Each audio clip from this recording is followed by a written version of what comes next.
Le plan de trading, comme chaque lundi à 12h30 pour entamer la semaine sur les marchés, les enjeux techniques à venir. C'est avec Romain Daubry, membre de la cellule info d'experts de Bourse Direct. Bonjour Romain. Bonjour Grégoire. Ravi de vous retrouver effectivement dans une ambiance de marché un peu confuse, beaucoup d'indécision. On voit que les investisseurs hésitent à tirer dans un sens ou dans un autre, sachant qu'on a déjà un mois de janvier jusqu'à aujourd'hui, début février bien sûr, qui a été très animé, très intense, avec beaucoup de secousses et d'écarts sur les marchés. Oui, tout à fait. Une tentative de reconstruction au début de semaine dernière qui a échoué jeudi, dans des marchés qui restent toujours éminemment techniques, avec des niveaux à préserver, des niveaux contre lesquels le marché a buté. En fait, il y a pour synthétiser, deux forces vraiment opposées. Il y a une petite spéculation baissière qui, contre 7140 points et un peu en dessous, 7115 points, s'est mise en place. Et puis, il y a en contrepartie de la protection des portefeuilles et un niveau de couverture qu'on constate depuis 3 semaines à un mois, qui fait son office de protection et qui empêche le marché de dégénérer, de faire son sell-off et de partir à la baisse. Donc personne n'a vraiment envie de payer et le marché ne peut pas baisser, donc il est capé, effleuré comme on dit, et c'est un marché un peu particulier avec des logiques sectorielles qui s'essoufflent et qui n'existent plus. Il n'y a plus de logique sectorielle sur le marché. Des screeners, donc des petits outils qu'on met en place pour repérer de l'intérêt sur les valeurs, et ces screeners qui se vident complètement. Et donc sauf à faire des petits écarts très spéculatifs rapides, il n'y a pas grand-chose qui se met en place. Plutôt de l'essoufflement du côté des valeurs qui étaient fortes depuis le début de l'année et pas beaucoup d'intérêt sur les autres, à part encore une fois des entrées ou des écarts sur des niveaux d'intérêt de court terme, mais c'est vraiment très, très difficile de naviguer dans ce marché-là. De façon indicielle, c'est plus intéressant parce qu'on a vraiment des niveaux techniques extrêmement bien identifiés. Reste que là, on est encore plus dans le flou qu'on l'était la semaine dernière. On voyait que le rebond était possible mais fragile. Là, on est plutôt dans une zone donc neutre à baissière, avec un biais baissier qui ne se matérialise pas. Il y a donc l'idée un peu pour reprendre le terme cher à Philippe Béchade, qu'on retrouve chaque 3e vendredi du mois à vos côtés pour faire le bilan mensuel des marchés, l'idée d'une camisole un petit peu des marchés. C'est ça, une forme de camisole technique, algorithmique, qui empêche de déborder trop fortement d'un côté ou de l'autre. Complètement, avec à l'intérieur des écarts monumentaux sur certaines valeurs et au moment des publications, qui ne traduit pas une grande sérénité et c'est pas tellement ce qu'on aime voir dans les marchés.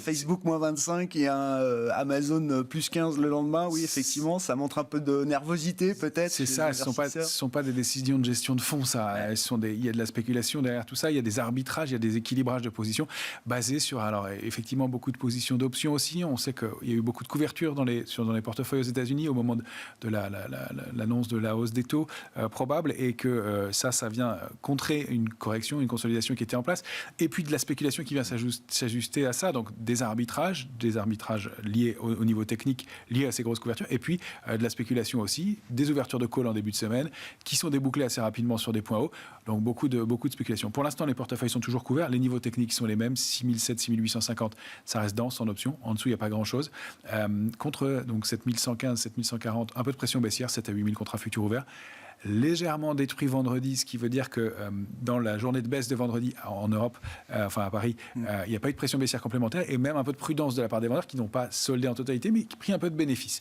Donc on voit que ça reste assez ténu, assez mitigé, mais effectivement un blocage complet du marché. Ça devrait se solder, probablement s'ouvrir un peu dans le courant de la semaine. Il y a des niveaux qui se resserrent et des choses qui vont être plus claires dans les jours à venir. Bon, justement, si on prend l'indice de référence américain et donc mondial qui est le S&P 500, qu'est-ce qu'on peut dire justement là de cette camisole, de ce trading range dans lequel le S&P 500 évolue aujourd'hui, Romain? Même si on n'est pas vraiment le chartiste, on le voit, il y a un niveau hyper précis, 4432 points, autour duquel toutes les cotations s'articulent depuis 2 semaines, et donc ça donne ces deux bougies quasiment équivalentes, strictement opposées en hebdomadaire, avec une bougie de rebond importante il y a 2 semaines, et puis une bougie de baisse et de contre des vendeurs, des acheteurs, contre 4535 la semaine dernière. Et elles sont quasiment équivalentes, mais dans le sens opposé. Ça témoigne bien de l'absence de tendance, de l'absence de décision. Il y a un petit biais plus haussier sur le marché américain, et ce qu'il faut dire, c'est que le S&P, le graphique du S&P, traduit exactement ce qui se passe sur les autres indices américains. Le Nasdaq et le Dow Jones ont les mêmes configurations, les mêmes types de bougies, ce qui n'est pas toujours le cas. Donc, c'est une décision à la faveur un peu des acheteurs, en revanche, sur les marchés américains. J'ai tracé ce petit canal en tiret bleu qu'on pouvait envisager comme étant le début d'une figure en épaule, tête-épaule en haut de marché. On a débordé la borne haute du canal, donc on défait la symétrie baissière. Ça éloigne la possibilité de cette structure de retournement baissière plus marquée. Reste qu'on n'arrive pas non plus à déborder 4535. On fait même une petite stratégie baissière contre ce niveau-là. Et on reste donc dans ce trading range 4355, 4535. La clôture en dehors d'une de ces bornes donnera vraiment le ton.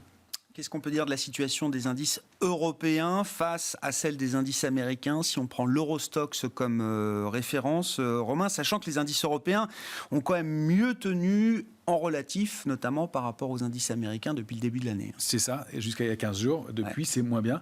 Et on voit qu'on a, au cours des 2 dernières semaines, là, il y a 3 bougies, puisque l'Eurostoxx était en temps réel sur ce dessin, mais ce sont des bougies hebdomadaires. On voit qu'elles n'ont pas la même configuration que les bougies vertes des indices américains. Et l'Eurostoxx a bien baissé il y a 2 semaines, baissé la semaine dernière aussi, et il est en zone d'hésitation, proche de la borne basse et proche de l'alerte de moyen terme, sans, encore une fois, de sell-off, sans débloquer d'alerte baissière forte. Donc 4039 va être vraiment à surveiller et à préserver. Le retour sur ce niveau-là n'est pas terrible non plus. De la même façon, le DAX a le même genre de configuration, un peu lourde, mais sans décrocher pour l'instant. Bon, et puis alors, le CAC 40, ça fait déjà 15 jours, 3 semaines peut-être, que vous nous parlez d'un schéma en vague au sein du CAC 40, vague de Wolf. Romain, est-ce que ce schéma technique reste valable là, en ce début de 6e semaine de l'année 2022 ? Mais oui, il aurait pu être invalidé avec des clôtures, 3 clôtures, on avait dit 2 ou 3 clôtures au-dessus de 7068,59, on a clôturé 2 fois au-dessus, et puis il y a eu la réunion de la Banque Centrale Européenne, et on est repassé assez violemment, assez nettement en dessous. Ça nous permet d'identifier un autre niveau important, c'est 6913 points sur l'indice CAC 40 cash. On voit qu'on évolue au-dessus pour l'instant, mais c'est un niveau sur lequel qui, s'il était enfoncé, donnerait une brèche dans la reprise, dans la tentative de reconstruction haussière qu'on avait entamée en début de semaine dernière.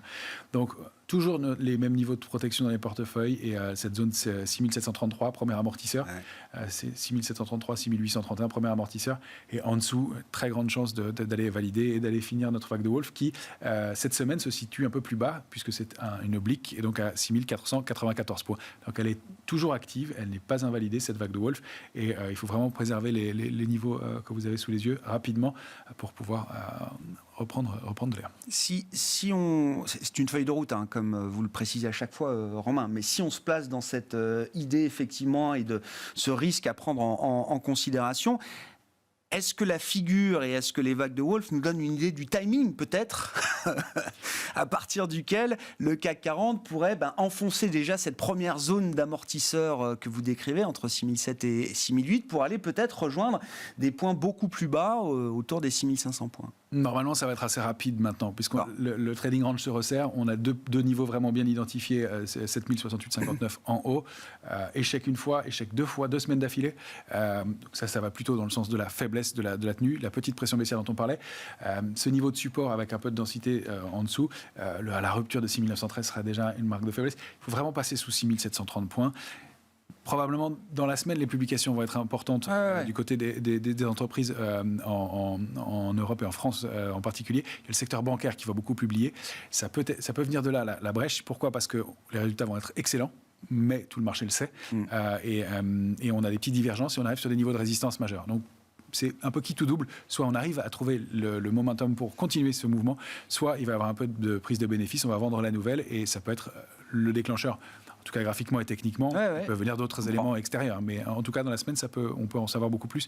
Le range est un peu serré, le marché a du mal à ne pas bouger en ce moment, manifestement. Bon, semaine clé, effectivement, hein, notamment au regard de cette vague de Wolf dans laquelle est pris le CAC 40 aujourd'hui. Si on regarde le futur CAC, là, sur un horizon beaucoup plus court terme, Romain, là, quels vont être les enjeux techniques immédiats? Donc, vous nous disiez 6913, là, autour pour le CAC 40 cash. Alors, traduction sur le futur CAC. On le retrouve aussi, c'est 6912, on a rebondi dessus. L'écart est très faible puisqu'il y a peu de dividendes versés en ce mois de février sur l'indice parisien. La zone, c'est 7003,5. On n'a pas réussi à se réinstaller au-dessus en fin de semaine dernière et on tentait depuis le 25 janvier de construire un canal haussier de court terme.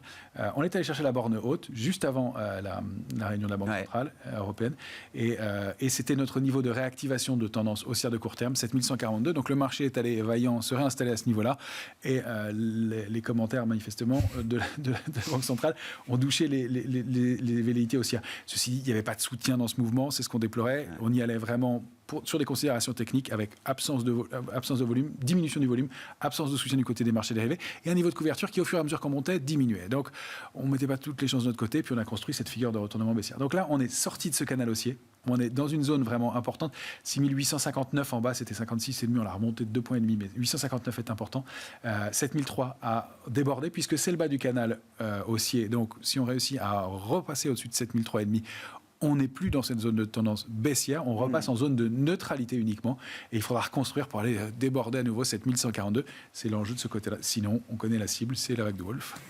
Est-ce qu'on a des marchés où il y a encore, je sais pas, de la tendance, où il y a encore de l'élan, du côté des matières premières, par exemple, Romain? Alors, c'est le risque aussi, c'est que du côté des matières premières, j'ai essayé de dézoomer beaucoup. Là, on voit un graphique de l'indice CRB en mensuel.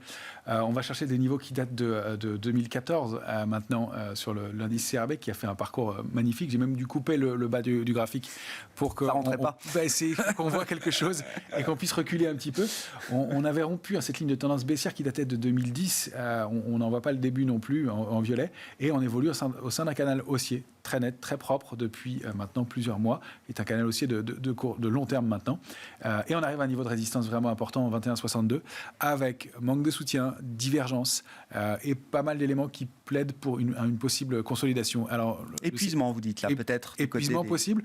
Retour dans le bas du canal. Encore une fois, pas de drame, mais un pétrole qui vient de toucher une cible, il a débordé largement à 80 pour le Brent à 91,70 et qui pourrait donc donner quelques signaux de faiblesse à court terme, de prise de bénéfices et de retracement. Il faut dire que le CRB est composé de plusieurs matières premières, une vingtaine de matières premières, dont 40% de pétrole. Mais c'est pour ça qu'il est intéressant de le regarder globalement. À l'inverse, parmi les matières premières, il y a un peu moins de pression baissière sur l'or. On l'a remarqué la semaine dernière, peut-être des signaux et quelque chose qui se décanterait de ce côté-là. Mais globalement, nous, on a préféré prendre un peu de bénéfices, même si c'est un gros trend de long terme et que pour une position d'investisseur de long terme, c'est une position à conserver probablement. Là, stratégiquement, on peut alléger un peu. Il y a peut-être un petit essoufflement aussi de ce côté-là qui pourrait déclencher un petit mouvement de baisse complémentaire. Bon, et puis en un mot, pourquoi est-ce qu'il faut avoir un œil sur le Nikkei aujourd'hui, Romain? Là aussi, c'est stratégique. Le Nikkei avait volé dans un biseau baissier pendant longtemps avant de le déborder. Ça avait interpellé tout le marché qui s'était intéressé. Et on est allé chercher un double sommet à 30 710 points. On a buté dessus et depuis, il consolide doucement. Et là, il réagit enfin avec un avalement haussier en hebdomadaire la semaine dernière et revient tester ce niveau de 27 280. C'est un support de long terme, c'est un support qui date de la crise Covid et qui peut être un niveau d'entrée intéressant, sachant qu'on rebondit sur le bas, sur le biseau baissier en question aussi. Et deux ou trois signaux qui nous laissent à penser qu'il y a un ratio risque-rendement intéressant sur le Nikkei avec un rebond possible et des divergences haussières qui nous incitent aussi à prendre un petit risque spéculatif et à chercher des poches d'intérêt dans un marché qui est un peu incertain. Merci beaucoup Romain. Romain Debré qu'on retrouve chaque lundi à la mi-journée, 12h30 dans Smart Bourse sur Bismart pour le plan de trading avec Bourse Direct.